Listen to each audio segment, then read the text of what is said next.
Hola, buenas tardes. Me dirijo a vosotros para tratar un tema que durante estos meses pasados hemos estado debatiendo, hemos estado comunicando en las escuelas de padres de alta capacidad y es un tema que para nosotros es muy preocupante, ya que en él es el paradigma en el cual nosotros deberíamos de encajar qué entendemos por alta capacidad.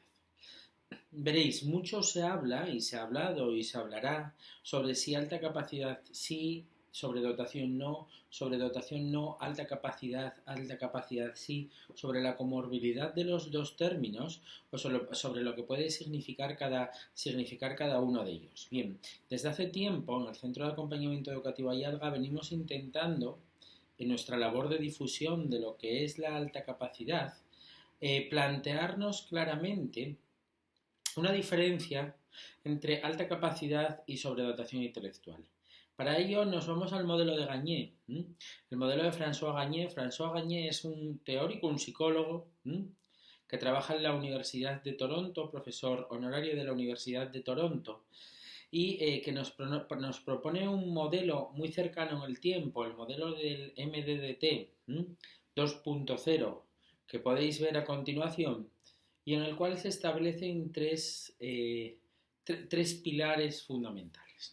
François Gagné habla de alguna manera de lo que serían las capacidades naturales, habla en segundo lugar de lo que serían los factores ambientales, personales, todos aquellos factores que influyen en el desarrollo de esas capacidades naturales, y habla después un poco de lo que sería al final de lo que son las competencias, ¿no? Debemos de tener en cuenta que François Gagné nos plantea entre esas capacidades naturales algo muy importante, que son los dominios. Los dominios son aquellas facetas, aquellos factores, tanto mentales como físicos, en los cuales el sujeto, por la razón que fuere, presenta una media de un 10% superior a lo que presentan el resto de los sujetos. Habla de esos dominios mentales, y dentro de esos dominios mentales, que es lo que tendréis aquí a continuación, François Gagné nos habla de el dominio mental e intelectual, el creativo, el social, el perceptual, y de los dominios físicos, por un lado muscular y por otro lado el del control motor. ¿Vale? Bien. Me gustaría empezar por estos últimos, me gustaría empezar por los dominios físicos, puesto que muchas veces, o en la mayoría de las veces, cuando nosotros estamos valorando, trabajando o hablando de un deportista de alto rendimiento, esto es tremendamente importante, parece como que todo lo dejamos a la parte muscular o a la parte física. Y esto no es así simplemente. Deberíamos de ser muy conscientes que las piernas están ahí, las piernas se mueven, tienen cierta fortaleza. Pero para que el cuerpo avance, para que el cuerpo haga una carrera de 50 metros lisos, a partir de ahí hay un refinamiento que lo proporciona el cerebro.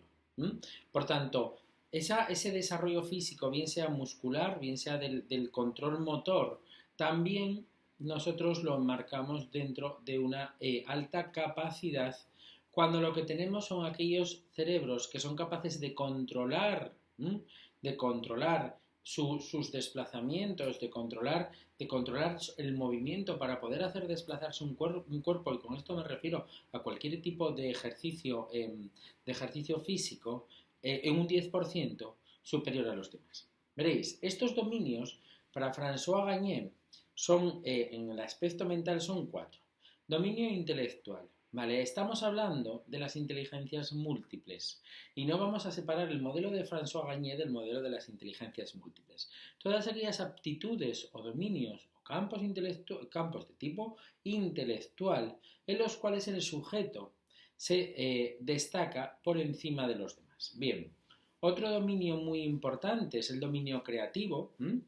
Esta capacidad que parece tener las personas de alta capacidad y que muchas veces nos lleva a ese debate de si creatividad sí, creatividad no, y cómo influye esta en el proceso de una alta capacidad. Indudablemente, la creatividad es una actividad que, aparte de ser global, se fundamenta en el hemisferio cerebral derecho, el hemisferio cerebral holístico, generalista, el de los olores, el de los sabores, el de los colores, el de las sensaciones, por decirlo de alguna manera.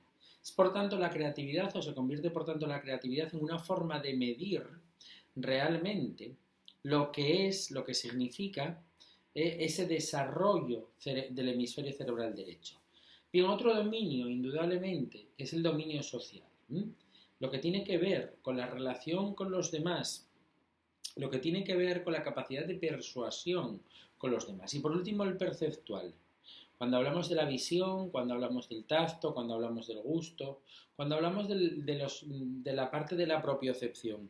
Bien, sabéis que llegamos, tanto por estudios que existen en las asociaciones de altas capacidades de Reino Unido, como la experiencia propia en el centro Ayalga, llegamos a plantearnos que 1/3 de los chicos de alta capacidad tienen problemas de hipersensibilidad, ¿vale?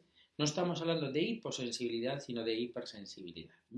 Esa capacidad de intuición, ese ver las cosas antes que los demás las vean. Y por último, la parte física, como os relaté antes, que indudablemente tiene que ver con nuestra inteligencia cinestésico-corporal. Solamente cuando estas capacidades naturales, cuando estos dones naturales, como nos los denomina François Gagné, se desarrollen gracias a una serie de catalizadores, bien ambientales, intrapersonales, bien de manejo de objetivos, bien de rasgos, los cuales os explicaremos en próximos vídeos, entonces generaremos una sobredotación intelectual que François Gagné viene a denominar competencia. ¿Vale? Cuando yo soy capaz de desarrollarme adecuadamente, cuando yo soy capaz de alguna manera de desarrollarme vocacionalmente, vivenciar adecuadamente y tener un trabajo en el cual yo esté disfrutando, porque indudablemente todo aquello que a mí me hace disfrutar es aquello que no me aburre. Muchos de vosotros siempre nos planteáis, nuestros hijos se aburren en el centro escolar porque no están disfrutando. Y Csikszentmihalyi, un autor que habla del fluir, nos plantea fundamentalmente qué es la inteligencia si no nos lleva a la felicidad. ¿Merece la pena ser inteligentes para no acercarnos a la felicidad? ¿Merece la pena ser inteligentes para encontrarnos en muchos momentos de nuestra vida tristes y pesimistas? Bien, de esto es lo que nos plantea, el modelo de François Gagné, competencias, y nos dice, según Holland, otro teórico muy importante, las competencias las vamos a clasificar en varios campos. Indudablemente un campo de juegos y un campo de deportes que tenga que ver con el desarrollo de la inteligencia cinestésico-corporal, pero también un campo técnico, un campo de ciencia y tecnología, un campo de artes, un campo de servicios sociales, un campo de administración y venta y un campo de operaciones comerciales. Bien, de todo esto y para aclararos todo esto y a nuestra forma de ver, dejar zanjada de una vez por todas la polémica alta capacidad sobre dotación intelectual, sí os recomendaríamos informaros sobre este modelo de François Gagné, MDDT 2.0. Próximamente sí os iremos hablando de lo que son los factores ambientales, de los que son los factores intrapersonales y cómo estos van influyendo en el futuro desarrollo del individuo. Muchas gracias por vuestra atención y esperamos contar pronto con vuestra visita al siguiente vídeo.